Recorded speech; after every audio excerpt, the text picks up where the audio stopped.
जाएंगे। डॉक्टर अजीज खान, मेरा सीधा सवाल है, इस बार ऐसा क्या आपको लग रहा है पश्चिमी उत्तर प्रदेश में, ऐसा क्या नया है? जोड़ी तो पहले भी आपने बनाई थी, लेकिन देखिए क्या हुआ, और अब ऐसा क्या नया लग रहा है? रही वो किसान बिल की बात, वो की सरकार वापस ले चुकी है, तो वो बात वहीं खत्म हो जाती है।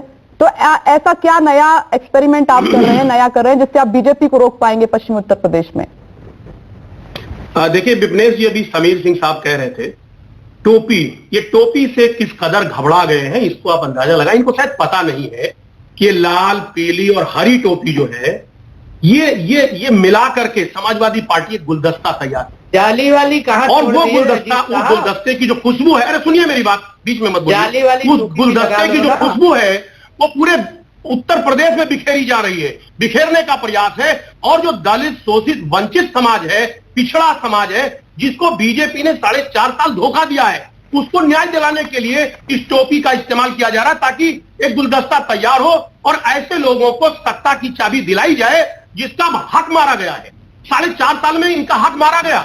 आज दलित, पिछड़ा, शोषित, वंचित समाज अपने आप को बहुत उपेक्षित महसूस कर रहा है, इसलिए इस गुलदस्ते को सजाया गया। एक बात। दूसरी बात, अभी मैं अलायंस की बात कर रहा था, राजीव जी कर रहे थे, देखिए नेचुरल अलायंस है, पहले भी अलायंस हुआ है, और इस बात को आप जानिए कि हमारा उनका जो गठजोड़ है वो बहुत नेचुरल है, क्योंकि समान विचारधारा है। लेकिन एक बात और आपको बताऊं, देखिए विपनेश जी, अभी पूर्वांचल में क्या स्थिति पैदा हुई, जो जनसैलाब उमड़ा, जिस तरीके से एक रात रथ चला और बीजेपी के जो बड़े नेता हैं उनके चेहरे पे बाल आ गया। आपने बुंदेलखंड में देखा क्या स्थिति पैदा हुई, इनकी 19 की 19 सीटें थी, लेकिन वहां का आदमी बहुत अपने आप को महसूस कर रहा है कि उसके साथ धोखा हुआ।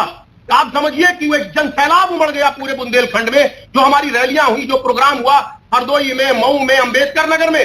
आज बीजेपी के पास बताने के लायक कुछ भी नहीं है, वो घबराई हुई है, वो टोपियों को गिन रही है। मैं एक बात आपको, मैं वही तो पूछा मैंने कि गठबंधन पहले भी हुआ, 14, 17, 19 में असर नहीं कर पाया, तो 2022 में ऐसा क्या होने जा रहा है? मैं वही जानना चाह रही हूँ आपसे। जी जी विपनेश जी, मैं उसी मुद्दे पे आ रहा हूँ। आज देखिए, जब चुनाव 1 महीना बचा है तो शिलान्यास का दौर है। बताइए, वो एम्स की बात हो रही है जो माननीय प्रधानमंत्री महोदय करने जा रहे हैं। इस एम्स की जमीन किसने दी, इसका लेआउट किसने तैयार किया, डीपीआर किसने बनाया? माननीय अखिलेश यादव जी ने। और आज भी एक एम्स का जो नार्म होता है वो फर्टिलाइजर का भी श्रेय ले लो ना। सुनिए भाई, हल्ला मत करिए, फर्टिलाइजर और बिस्कुट वाली दो का भी श्रेय ले लो भाई।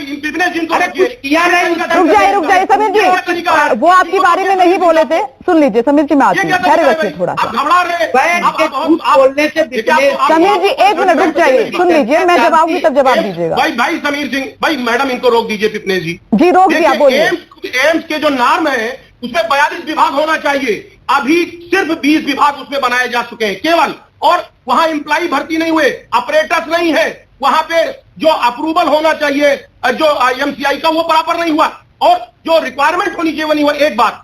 दूसरी बात, यही गोरखपुर है। इसी गोरखपुर में माननीय मोदी जी जब पहली बार आए थे, उन्होंने कहा था गोरखपुर यूनिवर्सिटी को सेंट्रल विश्वविद्यालय बना देंगे। उन्होंने कहा था कि साहब यहां पर मैं गीडा में फूड पार्क बनाऊंगा, कुछ नहीं हुआ। यहां कहा था आयुष मेडिकल कॉलेज बनाएंगे, कुछ नहीं हुआ।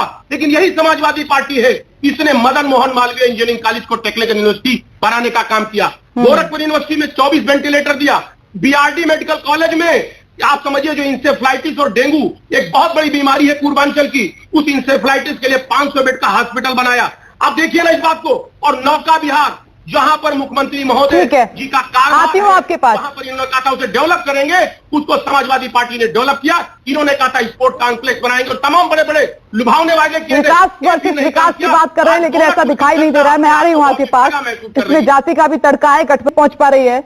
तो डॉक्टर अजीज खान, आपको लग रहा है कि जयंत चौधरी को साथ में लेकर आप बीजेपी को पश्चिमी उत्तर प्रदेश में बड़ा डेंट दे पाएंगे, नुकसान पहुंचा पाएंगे? आपको लग रहा है, क्योंकि दूसरी तरफ विकास की बात कर रही है बीजेपी की, इस पर विकास मुद्दा है हमारा, जिसके आगे कोई नहीं टिकता है।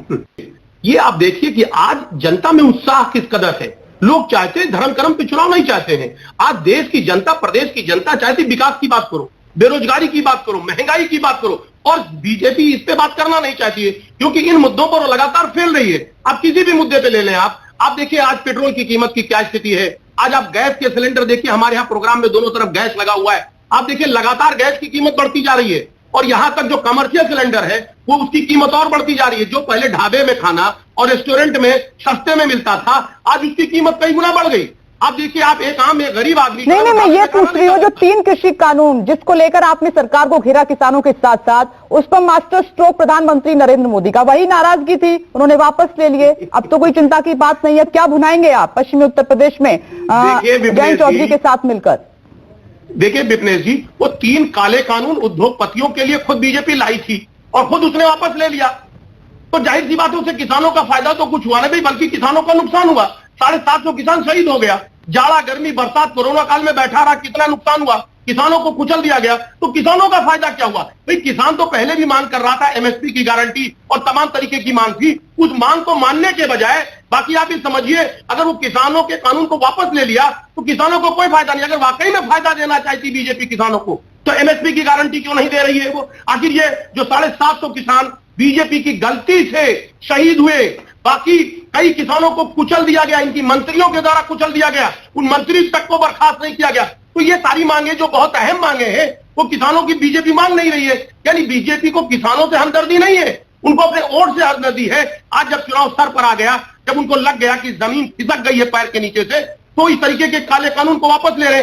एक बात और आपको बता दूं आपके बड़े चैनल पे, कि ये कृषि कानून जब ये समझा ले जाएंगे, जैसा कहा माननीय मोदी जी, चुनाव के बाद ये कृषि काले कानून लाए जाएंगे।